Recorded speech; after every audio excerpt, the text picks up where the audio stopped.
شیخ ابن باز کا اور یہاں کی لجنہ دائمہ کا فتویٰ ہے کہ اسے سورج نکلنے کے بعد پڑھے، یہ زیادہ بہتر صورت ہے، سورج نکلنے کے بعد پڑھے، اس لیے کہ ترمذی شریف کے اندر حدیث ہے کہ جس کی فجر کی سنت چھوٹ گئی وہ اسے طلوع فجر کے بعد پڑھے۔ دوسری صورت یہ ہے جو حدیث سے جواز کا پتہ چلتا ہے، اس میں کوئی شبہ نہیں ہے، وہ یہ ہے کہ فجر کے فوراً بعد پڑھ لے، فجر کے فوراً بعد پڑھ لے۔ جیسا کہ اللہ کے رسول صلی اللہ علیہ وسلم زمانے میں آپ نماز سے فارغ ہوئے تو آپ نے دیکھا کہ ایک شخص نماز پڑھ رہا ہے، تو آپ نے پوچھا یہ کون سی نماز ہے؟ تو اس نے کہا اے اللہ کے رسول صلی اللہ علیہ وسلم یہ میری فجر سے پہلے کی سنت چھوٹ گئی، اسے میں پڑھ رہا ہوں۔ تو آپ خاموش رہے، آپ خاموش رہے۔ تو معلوم یہ ہوا کہ یہ دونوں طریقہ جائز ہے، فجر کے فوراً بعد بھی پڑھ سکتا ہے اور سورج نکلنے کے بعد بھی۔ تو آپ دونوں آدمی جو کہے کہ یہ دونوں کا طریقہ کیا ہے، صحیح ہے، لیکن یہ ہے کہ اسے یہ نہیں کہنا چاہیے کہ ہاں بھائی یہ ہمارے مسلک میں ہے۔ مسلک کی کیا پابندی؟ یہ کہیے کہ حدیث شریف میں ایسا بھی آیا ہے، حدیث شریف میں ایسا بھی آیا ہے۔ ان مسلکوں کی پابندی اور اس چار دیواری کے اندر گھر جانے سے کتنی سنتیں لوگوں کے سے چھوٹ گئی ہیں، اور کتنے لوگ ہیں جو بلا وجہ اگر اپنے مسلک کے اندر کوئی بات سنت کے خلاف بھی ہے تو اسی کے اوپر اڑے ہوئے ہیں۔ تو عرض یہ ہے کہ یہ دونوں طریقہ جائز ہے کہ اسے کوئی فجر کے بعد بھی پڑھنا چاہے تو پڑھ لے، اور فجر سے طلوع فجر کے بعد بھی پڑھنا چاہے، طلوع شمس کے بعد بھی پڑھنا چاہے تو پڑھ لے، اور فجر کی نماز کے بعد بھی پڑھ سکتا ہے۔ البتہ ایک میری نصیحت ہے عمومی طور پر لوگوں کو کہ عام طور پر اس وقت لوگوں کی مشغولیت کا زمانہ ہے، عام طور پر الا ماشاء اللہ عمومی طور پر اگر فجر کے بعد فوراً وہ نہیں پڑھ لیتے ہیں تو بہت مشکل سے کوئی ہے جو اس کو پڑھ پاتا ہے۔ اس لیے کام کا مسئلہ ہے، ڈیوٹی کا مسئلہ ہے، بھولنے کا مسئلہ ہے، تقویٰ کی کمی ہے۔ اسی لیے بہت سے علماء احناف جن کے مسلک طرف انہوں نے اشارہ کیا تھا، بہت سے علماء احناف نے یہی کہا ہے کہ فجر کے بعد پڑھ لینا چاہیے۔ ہندوستان کے دو عالم کا مجھے نام یاد ہے، مولانا عبد الشکور صاحب لکھنوی اور مولانا عبد الحی لکھنوی رحمہ اللہ، ان دونوں نے کہا ہے فجر کے بعد پڑھ لینا چاہیے۔ کیوں؟ اس لیے کہ اگر یہ کہا جائے فجر کے بعد نہ پڑھو تو عمومی طور پر لوگ اس سنت کو چھوڑ دیں گے، جبکہ یہ سنت بڑی اہمیت کی حامل ہے۔ اللہ کے رسول صلی اللہ علیہ وسلم سفر کے اندر اور حضر میں کبھی بھی اس سنت کو چھوڑا نہیں کرتے تھے۔ اس لیے نصیحت میری بھائیوں کو یہی ہے کہ وہ فجر کے بعد پڑھ لیا کریں۔ البتہ وہ لوگ جن کی یہ عادت ہے کہ ہاں وہ اشراق کی نماز پڑھا کرتے ہیں، جن کی یہ عادت ہے کہ وہ اشراق کی نماز پڑھا کرتے ہیں تو ٹھیک ہے، ان کے لیے ہے کہ وہ اپنا طلوع فجر کے بعد بھی، طلوع شمس کے بعد بھی پڑھ سکتے ہیں۔ سونے وغیرہ کوئی شرط نہیں، فجر کے بعد سونا ہی کہاں ہے۔ لوگ اس کی بھی وضاحت کریں، لوگ سو کر کے پھر پڑھتے ہیں۔ نہیں، سونے کی کوئی، ہمیں سونا یا نہ سونا یہ کوئی بات نہیں ہے، اصل مسئلہ یہ ہے کہ اسے پڑھنا ہے۔ اب اگر کوئی سونے کی عادت ہے بھائی تو یہ نہیں کہ اس کے لیے جاگتا رہے، یہ بھی کوئی مسئلہ نہیں ہے، ٹھیک ہے۔ اگر جو ہے وہ ایک آدھ گھنٹے سو کر کے اٹھنا چاہتا طلوع فجر کے بعد، یہ نہیں ہے کہ ہاں وہ دوپہر تک سوتا رہے، جب دوپہر کو اٹھے گا تو پڑھ لے گا، ایسی بات نہیں ہے۔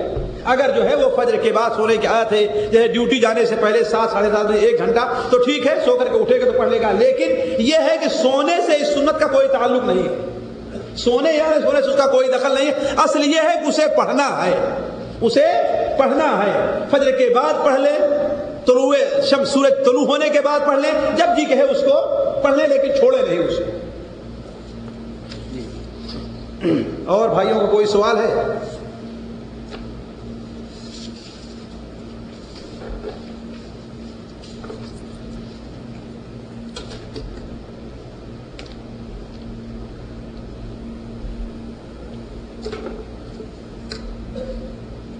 السلام علیکم ورحمۃ اللہ وبرکاتہ۔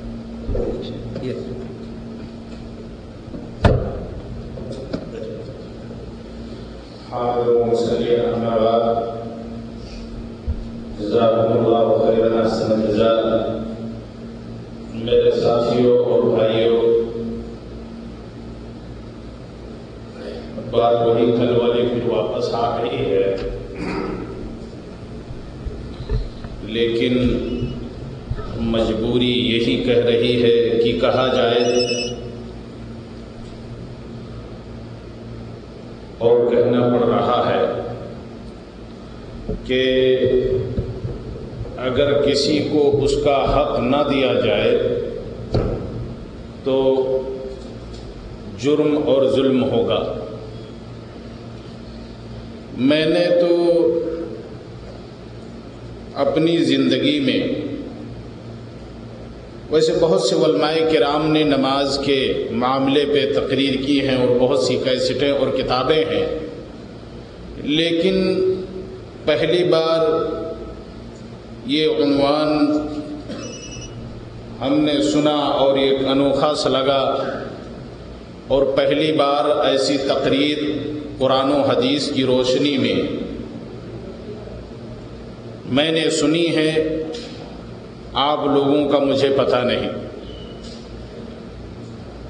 اور اللہ کا شکر ہے کہ مدلل تمام ثبوتوں کی روشنی میں یہ ایک جامع تقریر تھی۔ اللہ سے دعا ہے کہ رب کائنات شیخ محترم کو اجر عظیم سے نوازے اور ہم تمام مسلمانوں کو اپنا اصلاح کرنے کی توفیق عطا فرمائے، آمین۔ میرے بھائیوں اور میرے ساتھیوں، اگر ایسی تقریروں کے باوجود ہم اپنا اصلاح نہ کر پائیں تو واللہ ثم واللہ صرف اور صرف ہمارے لیے بربادی ہے اور کچھ نہیں ہے۔ میں اور کچھ زیادہ نہ کہتے ہوئے یہی کہوں گا کہ اپنا اصلاح کر لیں۔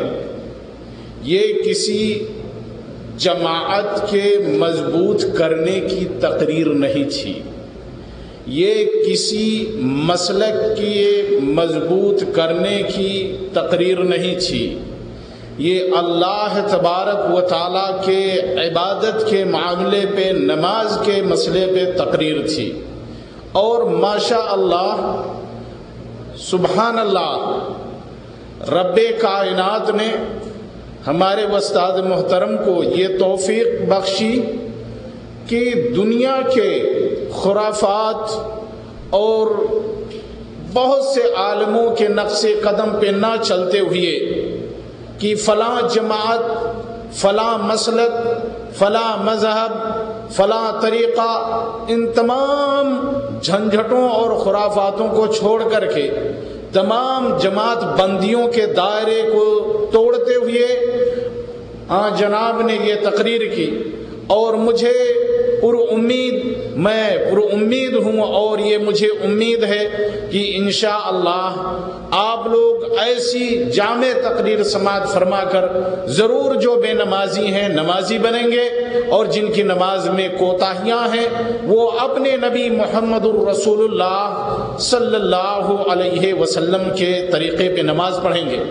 میں تھوڑا سا باہر مشغول تھا، مجھے پتہ نہیں محمد الرسول اللہ صلی اللہ علیہ وسلم کی یہ حدیث شیخ نے بیان فرمائی یا نہیں، لیکن میں مختصراً 2 سطر کے اندر یہ بات کہہ دینا چاہتا ہوں۔ اللہ کے رسول صلی اللہ علیہ وسلم نے ارشاد فرمایا کہ اگر کوئی آدمی نماز اس طرح پڑھتا ہے جیسے کہ کوا پانی میں چونچ مار رہا ہو اور اس کے چونچ میں ٹھور میں کچھ نہیں آ رہا ہو، اور اسی طرح وہ پڑھتا رہا اور مر گیا، تو وہ جاہلیت کی موت پہ مرا، یا دوسرے صحابی کے الفاظ ہیں کہ کفر کی موت مرا۔ اور اسی طرح سے میرے ساتھیوں، اللہ کے رسول صلی اللہ علیہ وسلم نے مسجد کے اندر ایک صحابی کو نماز پڑھتے ہوئے دیکھا، آپ نے اسے بلایا اور کہا کیا تم نے نماز پڑھ لی؟ کہا ہاں۔ آپ نے ارشاد فرمایا ارجع صلی فإنک لم تصلی، واپس جا نماز پڑھ کیونکہ تم نے نماز نہیں پڑھی۔ اس طرح کئی بار اللہ کے رسول صلی اللہ علیہ وسلم نے اسے اپنی زبان مبارکہ سے یہ نصیحت کرتے ہوئے ارشاد فرمایا، کیونکہ نماز کا جو اصول تھا محمد الرسول اللہ صلی اللہ علیہ وسلم کا، اس کے خلاف وہ صحابی نماز پڑھ رہے تھے۔ میں نے بہت بار لوگوں کو دیکھا ہے رکوع سے ڈھنگ سے سچ میں اٹھتے نہیں، اور فوراً کیا نام ہے، فوراً وہ سجدے میں چلے جاتے ہیں یا رکوع میں جا کے ایسے اٹھتے ہیں جیسے مکمل کمر کے اندر نہ جھکنے والی اسپرنگ لگی ہوئی ہو۔ میرے ساتھیوں، ایسی نمازوں سے دور ہوں۔ اللہ تعالی ہم سب کو عمل کرنے کی توفیق عطا فرمائے۔ اللہ تبارک و تعالیٰ سے یہ دعا ہے کہ ہمارے جتنے ساتھی اس مجلس کے اندر حاضر ہیں، اللہ ان سب کی گناہوں کو معاف کر دے، اور اللہ تعالیٰ جو غائب ہیں ان کو بھی یہ کیسے پہنچا کر کے توفیق دے عمل کرنے کی۔ آمین۔ وآخر دعوانا ان الحمدللہ رب العالمین۔ آپ حضرات اگر اس طرح سے دلچسپی لیتے رہے، انشاءاللہ ہم بار بار اپنے استاد محترم کو یہاں پہ نائریہ کے اندر دعوت دیتے رہیں گے انشاءاللہ باذن اللہ۔ آپ حضرات کے ضیافت کا انتظام کیا گیا ہے۔